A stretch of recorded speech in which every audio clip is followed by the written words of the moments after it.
네, 안녕하세요. 세력사냥꾼입니다. 제가 최근 들어서 목이 안 좋은 관계로 유튜버 영상을 쉬고 있죠. 저도 하루빨리 여러분들이랑 소통을 하고 싶은데 기침이 나질 않고 있어요. 저도 뭐 약도 먹고 도라지환도 먹고 꿀물도 먹고 다각도로 개인적으로 이렇게 치료에 전념을 하고 있는데도 불구하고 낫질 않고 있습니다. 여러분들의 기도가 필요해요. 여러분들께서 기도해 주셔서 빨리 나을 수 있도록 됐으면 좋겠습니다.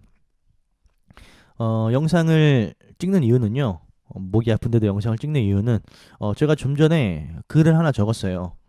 이 시장을 보면서 시장 상황을 보면서 글을 하나 적은 게 있는데 이 글을 유튜브 구독자님들도 보시고 들으시면 도움이 될 것 같아서 제가 읽어 드리려고 영상을 켰습니다. 한번 쓴 그대로 읽어보도록 할게요. 오랜만에 한번 반말로 써봤어요. 간지나게 한번 반말로 써봤는데 그냥 컨셉을 그렇게 잡고 글을 적은 거니까 기분 나빠지시는 하지는 않으셨으면 좋겠습니다. 하수에 수급 없을 때 반응. 최근 수급이 없는 시장이 이어지고 있다. 세력들이 거래를 쌓아주면서 차트를 만들어 가야만 단타쟁이들이 진입할 구간들이 발생하는데 세력들이 쉬고 있다면 단타쟁이들에게도 고통의 시간이 지속되게 된다. 하지만 언제나 그림을 작게 보면 지금과 같은 시장이 흔들리기 마련이지만 시장을 조금 넓게 보면 이 상황은 단지 수급이 부재된 상황일 뿐이다. 예를 들어 지난 10월 정도 수급이 부재된 상황이 지금과 같이 연출됐다. 그때도 돈들이 돌지 않아 많은 단타쟁이들이 쓸데없는 종목 건드려서 피보는 상황이 연출됐었다. 하지만 11월 이후 바이든 확정된 순간부터 시장에 돈이 돌아 다시 단타쟁이들에게 수익금을 챙겨가는 기회가 만들어지게 됐다. 내 기억으로 지난해 10월 전후 빼고 그 외에는 대부분 수급이 괜찮은 시장을 유지해 주었다. 즉 수급이 부재된 상황은 아주 잠시라는 말이다. 잠깐 동안 수급이 없을 때 몸을 사리는 판단도 매우 훌륭한 판단인데 이때를 참지 못하고 뇌동매매, 백화점매매 이런 매매를 일삼는다면 그 결과는 다 아리라 생각한다. 단타쟁이들이 단타를 쳐서 그날 수익에 만족해 보이는 듯 하지만 결국 당일 수급 차원이 아닌 월 수익금 마감 차원으로 접근해야 하기 때문에 수급의 부재를 깨닫고 쉬는 것도 방어의 일환이라고 볼 수 있다. 축구 경기에서 매 순간을 공격 진영에서 뛸 수는 없다. 때로는 공격 진영에 있는 공격수가 상황에 맞춰 수비 진영으로 내려와 주기도 해야 한다. 이때 중요한 것은 골을 먹히지 않기 위한 전략으로 그런 선택을 하는 것이다. 수급이 잘 받쳐지는 순간이 다시 온다고 감지될 경우 과감하게 뛰어드는 판단이 우리에게 필요하다. 수급 없는 장세는 최고의 고수도 견디기 힘들다. 나도 그렇고 수급주 위주로 공략하는 모든 트레이더가 같은 상황이다. 그럼 고수는 이렇게 생각한다. 오늘 같은 날 지켰네. 하수는 오늘 왜 안 되지? 수급이 없으면 안 된다는 걸 아는 것과 모르는 자의 차이는 땅과 하늘 차이다. 오늘 같은 날 지켰으니 그만해야지. 제대로 매매 못했으니 끝까지 해보자. 손실을 메꾸자. 누가 봐도 프로인지 구분되는 멘트이다. 이렇게 제가 여러분들 생각을 하면서 좀 글을 적어봤어요. 제가 최근 들어서 제가 일주일 동안 거의 한 7일, 8일 정도 유튜브 영상을 올리지 않았었죠. 그 기간 동안 시장이 조금 어려웠어요. 단타쟁이들에게도 좀 어려웠고 저번 주 금요일 같은 경우에는 폭락이 나와서 정말 스윙 매매하시는 분들에게도 뭐 마이너스 10%, 15%씩은 그냥 떨어졌으니까 매매하기 정말 힘든 장이었죠. 그걸 보고 나서 우리가 수급적인 측면만 조금만 볼 줄 안다고 한다면 우리가 시장에서 매매를 안 할 수 있거든요. 근데 그 수급에 대해서 이해가 없고 이 수급적인 차원에 대한 개념이 부족하기 때문에 계속해서 매매를 하려는 분들을 제가 많이 봤고 억지로 매매를 하다가 손실을 크게 보신 분들까지 제가 많이 목격을 했어요. 수급이 없는 걸 알면 안 하면 되거든요. 근데 우리 같은 단타쟁이들이나 주식에 빠져 있는 사람들은요 억지로라도 매매를 하려고 합니다. 하면 안 되는데 해요. 그날 돈을 벌고 싶거든요.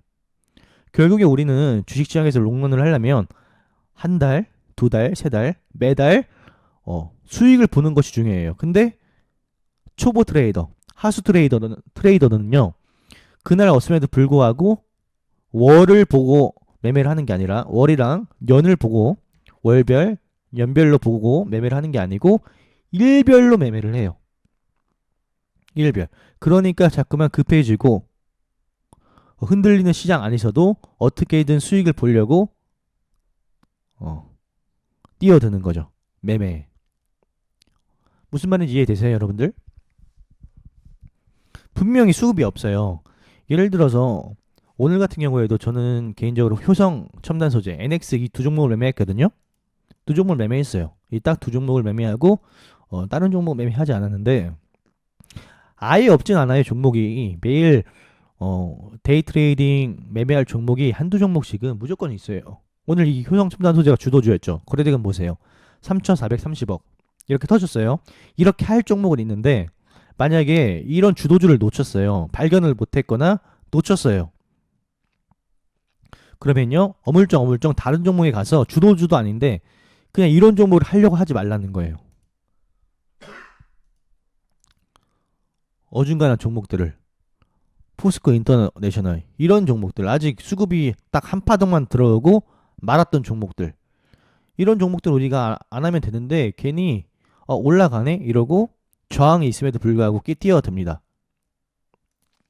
그 하루하루 매매에 목숨을 건 사람들이 그렇게 해요. 하수들. 그러면서 하루 이틀 잃잖아요. 그때부터 매매가 꼬여요. 계좌도 꼬이고 매매도 꼬이고. 그러니까 정상적인 매매가 지속될 수가 없는 거죠. 우리는 정말 수급이 받쳐주지 않는다라고 생각을 하면요. 진입을 하시면 안 됩니다. 진입을. 여러분들도 많이 느끼실 거예요. 최근 들어서 이거 종목들이 이상한데? 이런 글도 많이 올랐어요. 저만 그런가요? 여러분들이 봤을 때는 매매할 종목이 있나요? 이런 글들도 많이 올라왔어요. 우리가 그동안 시장을 보면 이 업종을 보면 주구장창 작년 4월부터 계속 올랐잖아요. 뭐 중간에 조정 구간대가 분명히 있었지만은 이렇게 조정대가 있었지만은 올랐잖아요. 결국에는 우리가 이런 데서 수익을 봤으면 이런 구간에서는 우리가 잠시 쉴 줄도 알아야 된다는 게 트레이더의 어떤 자세라는 거죠. 항상 우리가 돈을 벌려고 하다가 뛰어들면요 낭패를 보는 경우도 많아요. 만약에 정말 본인이 어느 정도 실력이 되고 수급에 대한 정확한 파악이 있다고 한다면 들어가도 됩니다. 꼭 이런 분들이 있어요. 거래량이 무조건 받쳐주니까 들어간다. 거래대금이 무조건 받쳐주니까 들어간다. 그런 건 아니에요. 시장에서 거래대금이 순식간에 들어올지라도 그게 금방 무너지는 경우도 많아요. 사실은. 그래서 시장 안에서 수급이 좀 부재한다고 한다면 하루 이틀 정도는 그냥 쉬자. 그냥 일주일 정도는 그냥 휴가를 냈다고 생각하고 매매를 쉬고 본인 일에 집중하자. 근데 이때도 참지 못하고 내동 매매, 백화점 매매 이런 매매를 일삼는다면 저 계좌 박살나는 거죠. 제가 계속해서 코치해드렸죠. 일단은 신규 매수는 자제하고 가지고 있는 것만 우리가 잘 대응한다. 라는 멘트를 계속해서 말씀을 드렸어요. 여러분들에게. 보시면 아시겠지만 계속해서 반복해서 말씀을 드려야 여러분들께서 어느 정도 인지를 하실 것 같아서 제가 가지고 있는 종목만 계속해서 여러분들이 집중해서 신경 쓰라고 했지 신규 매매는 계속해서 자제하라고 했습니다. 그런데도 불구하고 당일 수익금에 목매는 사람들 그런 분들은 안 됩니다. 항상 말씀드리지만 우리는 월 수익금 마감, 연 수익금 마감 그것이 더 중요한 거예요. 우리가 시장에서 하루하루 하고 말 거 아니잖아요. 긴 시간 동안 주식을 할 건데 이런 장에서는 우리가 한 발짝 물러서서 오늘도 어떻게든 돈을 벌고자 애쓰지 마시고요. 없으면 안 하는 게 좋아요. 수급은 다시금 들어오게 돼 있어요, 여러분들. 돈들은 회전을 해요, 회전. 수급이 들어오는 때도 있을 거고 수급이 나가는 때도 있을 거고 결국 한 곳에 머물지는 않는단 말이에요. 우리가 수급이 들어올 때 같이 단타를 치거나 스윙 치거나 하면 되는 거지. 돈이 들어오지 않거나 침체되어 있을 때 매매를 한다라고 하는 것은 어느 정도 우리의 욕심이 있는 거죠. 물론 제가 앞전에서 효성첨단 소재, NX 이런 종목들을 할 만했다라고 말씀을 드리지만 안 하는 것도 방법이에요. 이런 것들을 정확하게 찾을 능력이 없으면 아니면 정말 진짜 정확하게 찾을 수 있는 능력을 배양하든지. 아시겠죠? 여러분들이 느꼈을 때 시장이 좀 어려운 것 같아서 제가 이렇게 좀 글을 적어놨는데, 뭐 여러분들이 하수다라고 이렇게 제가 말씀을 드리는 것이 아니라 여러분들을 걱정이 앞서기 때문에 이 목이 안 좋은데도 불구하고 여러분들을 위한 영상을 찍습니다. 당분간 좀 쉬세요. 지금 오늘 코스피랑 코스닥이 많이 올라졌기 때문에 긍정적인 모습을 보여줬죠. 하지만 완전히 이날의 음봉까지 잡아 먹어줄 때까지 좀 쉬세요. 이 음봉까지 좀 잡아 먹어주면 강한 수급이 들어올 가능성이 높아지니까 그때까지는 좀 쉬다가 가지고 있는 것만 잘 관리하는 쪽으로 하면 좋은 결과를 볼 수 있을 것 같습니다. 하루하루에 연연하지 말고 목숨 걸지 마시고요. 넓게 넓게 매매를 하셨으면 좋겠습니다. 아시겠죠? 그럼 영상은 여기에서 마치도록 하겠습니다.